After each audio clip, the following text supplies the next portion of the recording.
for joining our podcast, the Origin Podcast, History That Made Today. I'm Collin, and I'm joined by my co-host, Jay. Jay, what are we going to be talking about during this podcast? So this podcast, the Origin Podcast, is going to be about history and how it impacts today. So there's really three main things here on why Collin and I wanted to do a podcast on history. The first one is that we just legitimately enjoy history, especially when history connects, like when all the pieces of the past come together.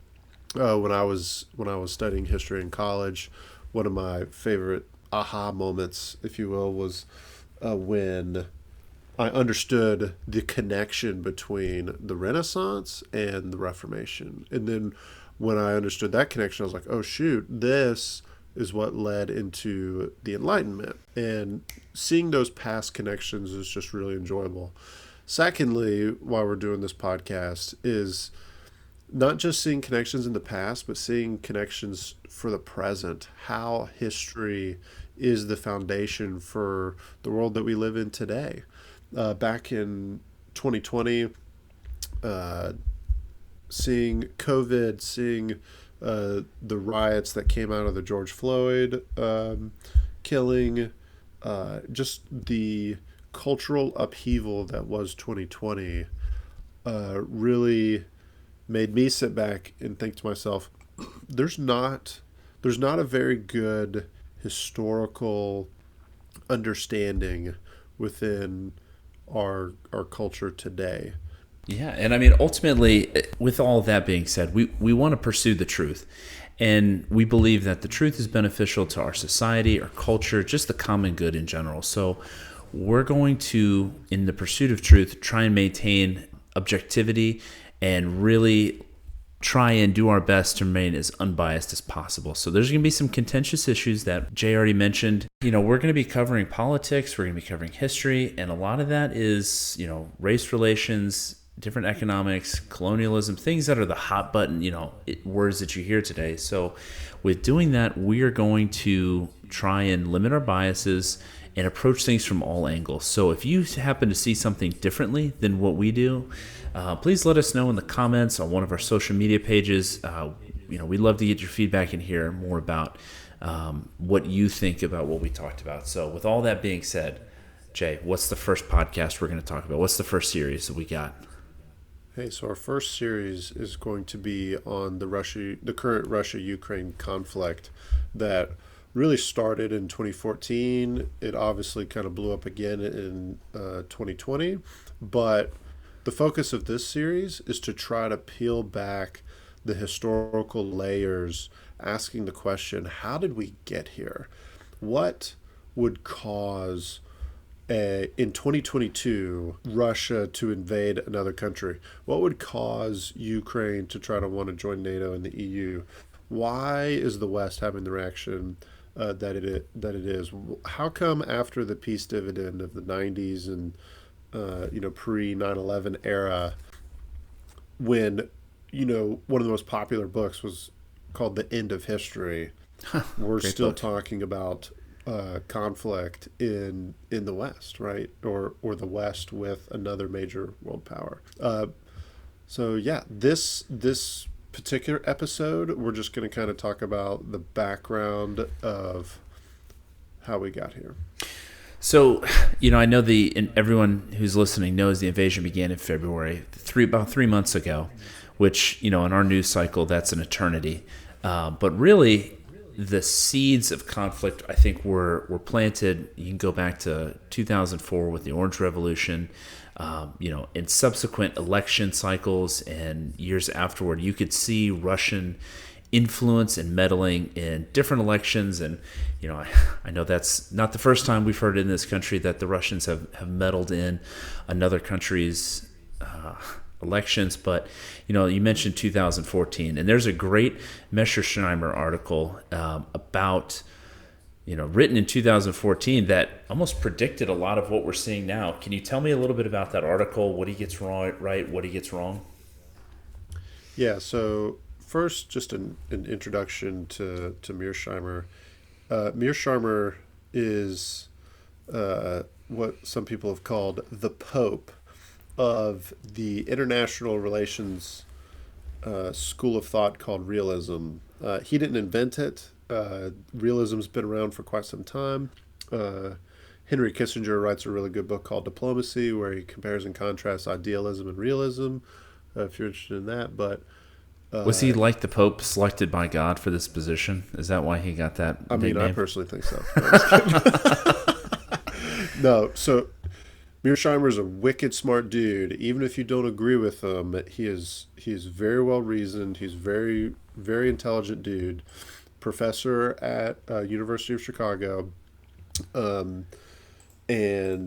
he's kind of like the main proponent for the realist school of thought in foreign affairs. Back in 2014, when after Euromaidan and there was either a coup or a democratic event, depending on how you want to look at it. Vladimir Putin smelled opportunity, and the Russian elite smelled opportunity, and they invaded Crimea, which was super easy because there's already several thousand Russian soldiers there in Sevastopol, where their Black Sea fleet's been at for a long time. And long story short, they seized and annexed Crimea, and they also did a limited incursion into the Donbass, and things died down. There were some Minsk agreements, and during that phase in 2014, Mearsheimer wrote an article. And this article is titled in National Affairs, called "Why the Ukraine Crisis is the West's Fault." And just to throw out, I wonder what position he takes on this and what he's feeling right now. Right. So, and it's crazy because what he is speaking against is absolutely being re-articulated today. So for starters, what he's kind of arguing against in this article is mainly the line of thought is that, this is all Vladimir Putin's fault. The placing the blame squarely on the person of Vladimir Putin. But then Mearsheimer goes on to say, quote, "But this account is wrong. The United States and its European allies share most of the responsibility for this crisis. The taproot of the trouble is NATO enlargement, the central element of a larger strategy to move Ukraine out of Russia's orbit and integrate it into the West." Yeah, I mean, Mearsheimer brings up a good point and basically says that it's not surprising that the Russians are reacting this way, speaking about NATO and their expansion, because he says the U.S. would never allow a military alliance to occur in the Western Hemisphere. He's just trying to turn the tables and put a perspective on it as the U.S. wouldn't tolerate the Russians coming into an alliance with Mexico and Canada and, something like that. Right. And he specifically mentions the Cuban Missile Crisis, right? Like when Russia was putting weapons in Cuba, we freaked out, and rightfully so. Yeah, so he's just simply trying to draw a parallel to saying, like, why do we think Russia would do anything different when we try to draw the Ukraine into a military alliance?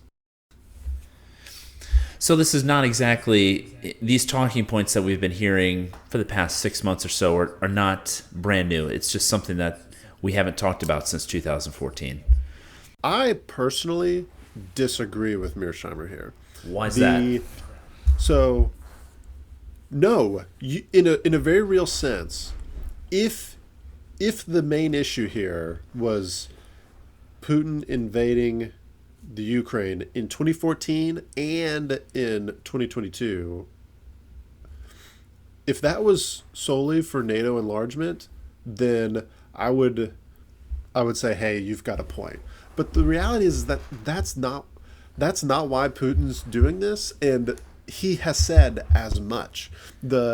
Even recently, Zelensky said, okay, Ukraine not being a part of NATO is off the table. and Russia still is doing their thing. Like today, they're still bombing the entire country. So, and oh, by the way, the Russia and Georgia joining the Ukraine has been on, or sorry, Russia, Georgia and the Ukraine joining NATO has been put on hold since 2008. Like, yeah, what happened zero in progress. What happened in 2008? What happened in 2008 in Georgia? Well, the Russians invaded it. Yes, and there was a big summit. I forget where it took place, but there's this big summit, and like no progress has been made on either of those countries joining NATO. What happened in 2014 was an election that he didn't like, and the guy who was pro-Russia didn't win the election, and the guy who was not pro-Russia won the election, and all of a sudden the Russians start coming across the border. So that's an important point. We're talking pro-Russia, the guy that's not pro-Russia. So Mearsheimer makes a few other points here with the expansion of the EU and the westernization of Ukraine. Two other points. Let me ask you, do you think that those are why Putin is going to be persistent in his invasion of Ukraine? The term the westernization of the Ukraine is packed full of all kinds of confusing baggage. Let's unpack all that baggage right now. We got plenty of time. So the first part is, in a very real sense, Ukraine is becoming westernized, right? Mm-hmm. Like, and I'm doing air quotes here, like it's becoming westernized. Okay, they want to join the EU, they want to join NATO, blah blah blah blah. But in another sense, there is no like Ukraine is still Ukraine. Like Ukraine is still Eastern Europe. Ukraine, very similar to Russia, by the way, has its own unique cultural identity that it's very misleading to put it in any kind of like cultural context to say, oh, it's becoming like the West. Like only parts of the people that we now know in territorial Ukraine have any kind of like common cultural with the West. In terms of religion, even the Catholicism in the western parts of Ukraine was called Greek Catholicism because they kept a lot of the traditions of the Eastern Orthodox. In a very real sense, to say like, oh, a country's becoming westernized, so we're going to invade it, like, are you serious? If what they mean by that is we don't want them to join NATO, okay, got it. That makes a little bit more sense. Don't agree with it, but I can understand that. But to say like, oh, you're becoming like the West, therefore I shall kill you, that is ridiculous. They're not doing that to the West writ large. Like, who said, what objective reality is out there that like Russia has to kill Westerners? Because they're not doing it. Is it only Ukrainians? I don't understand. Yeah, no, I mean, that's a good point. I wonder, though, if he's looking at the Ukraine and seeing a Western influence, an American-backed Western influence. I think in the article, and I mean, it's pretty public knowledge now, Victoria Nuland has come out and said that they've invested billions of dollars into Ukraine's economy. Now, when he says it's westernizing, is he talking about under Western financial influence, and now suddenly they are under the boot of Western, economic imperialism or something like that? I don't think the westernization of Ukraine is problematic for Russia. I think Ukraine being used as a tool by the West is problematic for Russia. If you were to go into Kiev prior to 2022, literally nobody would be like, it feels very Western here. They'd be like, no. They'd be like, it feels very Russian here. I see a form of Cyrillic all over the place. And like, most of the people there would say like, I'm Slavic. Most people would be of Slavic origin, and we'll talk about it in a later episode about a common cultural identity that the Slavic peoples hold, I'm thinking almost more like, in terms of Vietnam today. We lost the Vietnam War, but if you were to go to Vietnam now, there would be McDonald's everywhere. They are extremely pro-Western, and they are much more open to having talks with Americans and being pro-Western. Do you think Putin sees that manipulation, I guess, by the West, that you said being a tool of the West, and he is the Western, powers that be, the EU, America, are slowly influencing the people of Ukraine to become less Russia friendly, I guess? Yeah. I personally believe, and I'm not, you know, a Russian expert, but I am a foreign affairs and international relations expert. I personally believe for Russia, this conflict has more to do with ego than anything else. Or maybe a less harsh way to put that would be national identity, who they think they are, who Vladimir Putin in particular thinks that he is, and what Russia should be. So they absolutely, it's not, fake news when Vladimir Putin gave a speech and said we are one country, and he was talking to the Ukrainians, he means that. He believes that. He sees them as wayward brothers, I guess. Yes, Kievian Rus is their common heritage. Another name for Ukraine for the longest time was Little Rus, right? Like there's Big Rus and Little Rus, right? And he sees them as one people. To see your little brother, so to speak, go to another country, whereas, or to become something else that's not part of your family, right? And have your little brother, in a sense, spit in your face and say, not only do I not want to be with you, I want to join the military and economic alliance that you view as against you, when in reality that's debatable. That Vladimir Putin cannot abide. Like that is something that cannot, be continued to exist. All this talk about like, oh, it's the West using them against us. Like, nah. He's not attacking the West per se. He's attacking little brother, and that's what he wants this to end up as. Bringing the conversation back to the current, say, conflict, how many, actual ethnic Russians, live currently in Little Russia, Ukraine?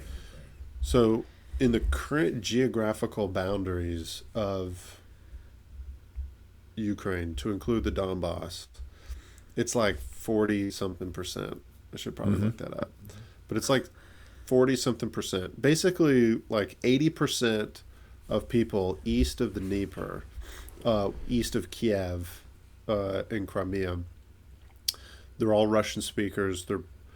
They may or may not consider themselves ethnic Russians. Like there's Tartars in there, right? Like right. The Tartars, are they Russians or are they not Russians? Like, I don't know. Like the Tartars have lived in Russia for a really long time. So does that make them Russians, right? Like I'm Scots-Irish, but I'm American. You know what I mean? Exactly. So the point being is but west of the Dnieper, you get a lot lower numbers. But what's interesting in this current conflict, you have cities like Kharkiv, which is a Russian-speaking city right on the border east of the Dnieper, and they have been fighting off the Russians like cats and dogs. The city still has not fallen because the local people and the Ukrainian military there have just been fighting off the Russians hardcore, and they see themselves as, quote unquote Russian. So even then, like it's an oversimplification to say like, oh, they're Russian, they're ethnic Russians, they speak Russian, so of course they want to be with Russia.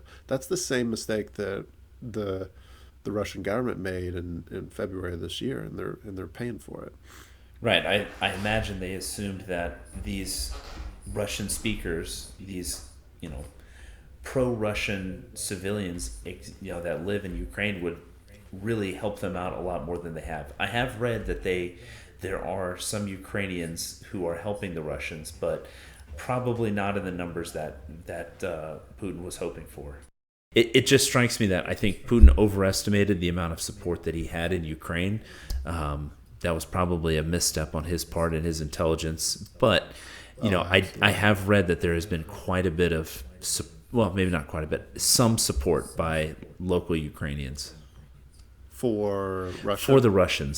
So the Russians are getting support from some, it's not as much as he was hoping for. The 40%, it's just not there. Yeah. Well, I mean, look at, current, troop dispositions in southern and eastern Ukraine right now. Mm-hmm. Of course, where the Russians have already taken over, you're seeing some like civil disobedience, but we're not seeing like French-style la résistance, right. Where they're, I mean, not that I've seen in the news or anything like that. I suppose it could be occurring, but and in the Donbass where there's been conflict for forever, but yes, to your point, I think very similar to Hitler. There's a great Hitler quote where he says something about the entire Soviet Union is rotting. We just have to kick open the door and the entire structure will come falling down. Putin made the same logical error by basically saying like the Ukraine's a bunch of corrupt people. They all the masses cry out to be reunited with Mother Russia. We just got to invade, and the new Red Army will shock and awe. And he couldn't have been more wrong. I want to pivot into a little bit of the information war that's being fought right now. So in Russia, like you just said, it seems like Vladimir Putin thought that he was going to get a lot of support. He didn't get it.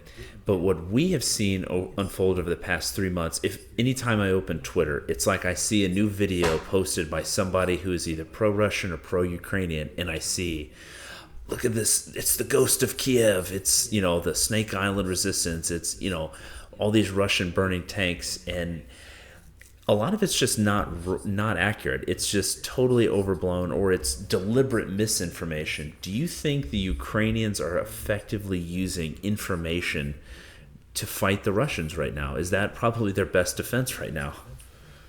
Yeah, I wouldn't say it's their best defense. Like, I think the Ukrainians bullets probably are, but Yeah. Yes, it's the Ukrainian in the trenches right now that's fighting off the Russians as their best defense. But yes, the information war, so to speak, that we're seeing the Ukrainians utilize has been phenomenal. One thought though, I don't know how much of it, obviously, like I don't know if there's any way for an outsider to know how exactly they're doing it, but I'm not convinced that like every tweet you see out there is this deliberate scheme by the Ukrainian service, their equivalent to the CIA, I forget what they're called, out there to like mislead the masses. As a matter of fact, I think it's important to remember we only see stuff that's in English, and not everything gets translated. Go ahead, Collin. No, and I think I don't think it's all deliberate. I think it's almost like it's kind of that you see the World War II movie and the anti-aircraft guns are just putting flak out in the sky. So it's almost like they get a piece of information. It's not really vetted because it has to be out so fast. So they're just throwing everything out there. Hey, we got some video clip footage that looks like a jet shooting down another jet, and it's really realistic. Let's put this out there because it's very pro-Ukrainian. It's really going to help the citizens out there, the resistance, basically. So yeah, right. To your point, I don't think it's necessarily a deliberate effort to mislead. I think some of it is, I think most of it, probably 80%, is we're just sending out as much information as we can, hoping some of it's right. And whatever's right is great. If it's wrong, at best, maybe we can buy some more time. Honestly, I think it's more of like this world star mentality. Like it's not even the Ukrainian government or people that work for the government doing these things. It's just bros trying to get like viral, and you know what I mean. Like this whole and of course I don't know this, but to me it seems entirely plausible and highly likely that whole Ghost of Kiev thing that went on was a dude being like, creating a meme and going, "Hey, follow my page for more." Like this just cheap visibility. Yeah. I mean, it really could have been. And that's an interesting thought. I mean, you've got that many people with that much hyper focus. You've got billions of people tuning in to watch and seeing it on social media. You now have an outlet to do it. But, I just think people are incentivized to lie on the internet in all kinds of ways. that quick hit of, the likes. And, I think it's interesting, though. This is really the first time, at least in my lifetime, that we've seen information in a conflict be spread this quickly. We grew up on the invasion of Iraq and different things like that, and it was always through the lens of, the big news media. So what you saw was it was better vetted. It was, you knew what you were seeing was accurate, right? You're getting a live report, and that may not have been that's up to that second. Whereas now, somebody has a phone, they pull it out, they capture something, a tank burning, it is on the internet within moments, and everyone can see it.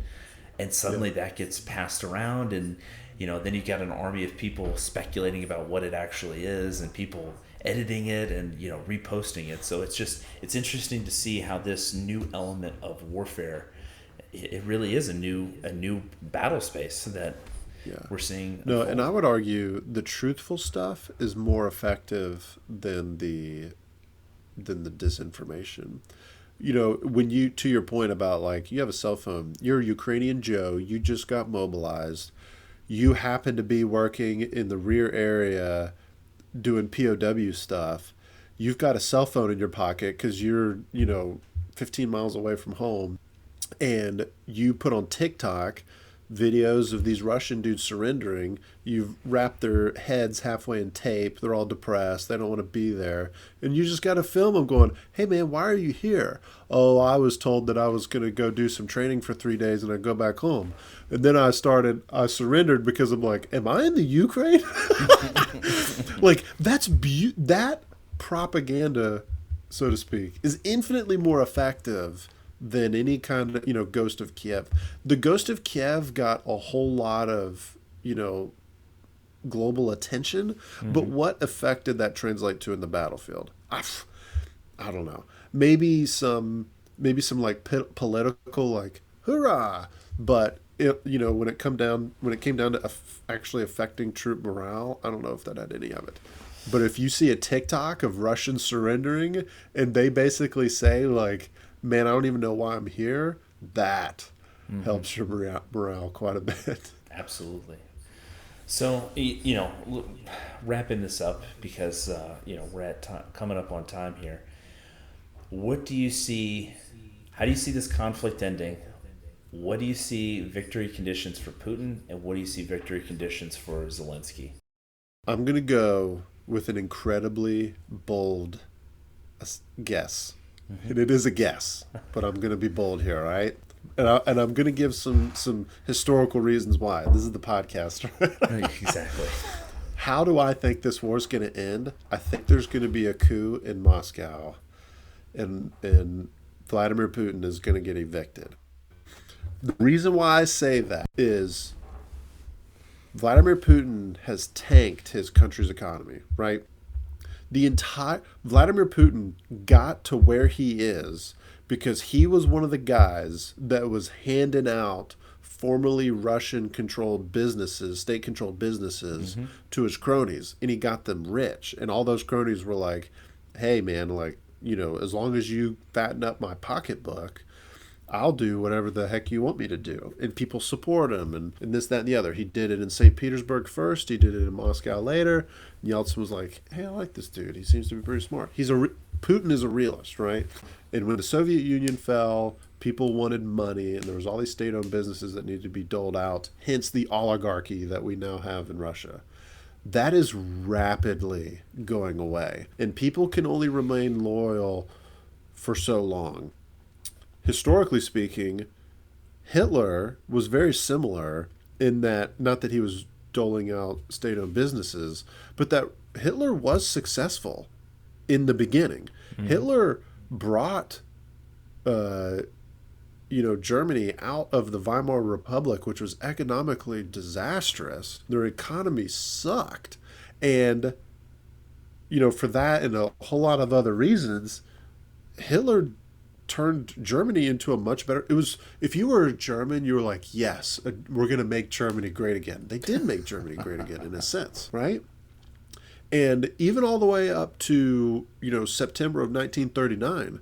He had annexed Austria. He had annexed parts of Czechoslovakia, or now Czechia. The Yugoslavs were scared of him. Neville Chamberlain was scared of him. Like, everybody was scared of him. And all he said was, "Hey, Poland, we want Danzig." Like, he was very successful up until that point. That was 1939.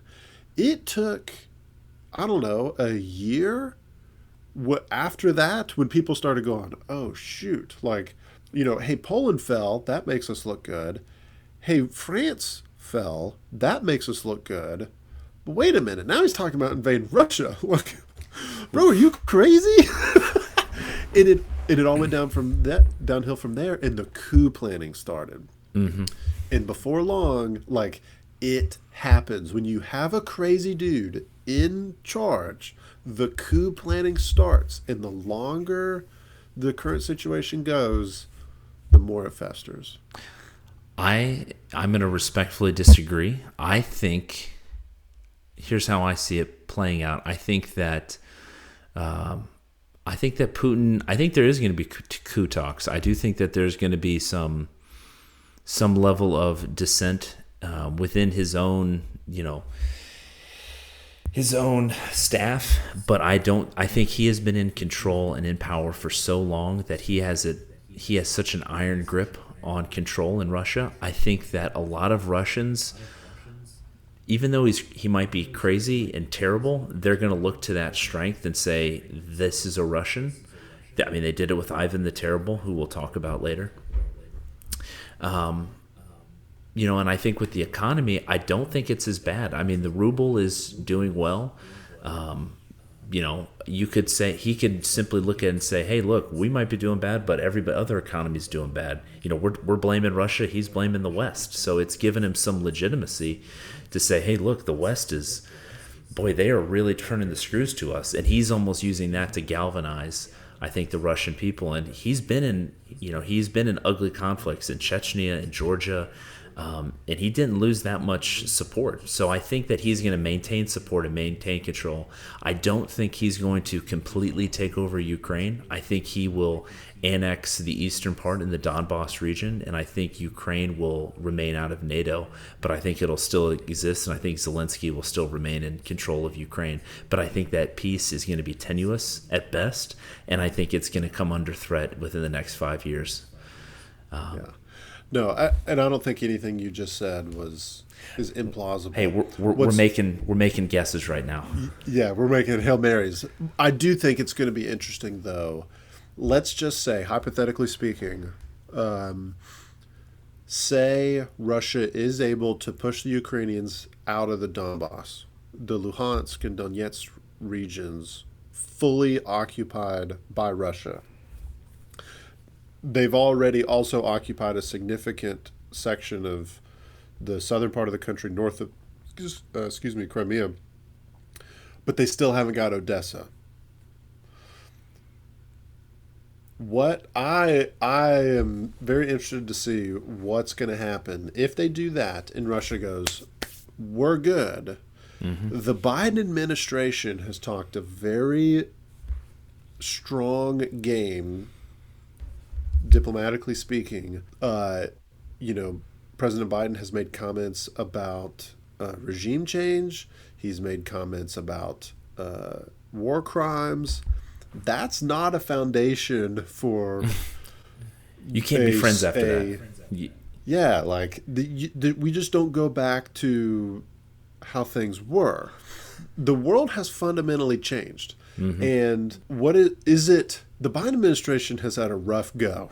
the first year or so, the midterms are not looking good.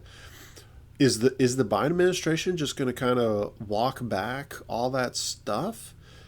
Personally, if they do, which is they totally could, but if they do, you can kiss any hopes of maintaining, power in the federal government goodbye. Like, there's no way. And if that happens, is Donald Trump coming back to office in 2024? Is there going to be another Republican who's much softer on Russia? And are we just going to let Russia have the Donbass and Crimea? Is all this going to go away? That, to me, that'll be an interesting time to be an American for sure. I think we'll definitely have more podcasts on it, but that concludes this first episode of the Origin podcast. We've talked here about the conflict as we see it right now and some of the other important points. Next week, we're going to talk more about this Russian identity that we spoke of, tracing their lineage all the way back to the Kievan Rus, through Ivan the Terrible, and some of these pre-Soviet and then into Soviet leaders that they often look to, really to unite and legitimize their actions. So tune in next week for episode 2 on the Origin podcast. Thanks, everyone.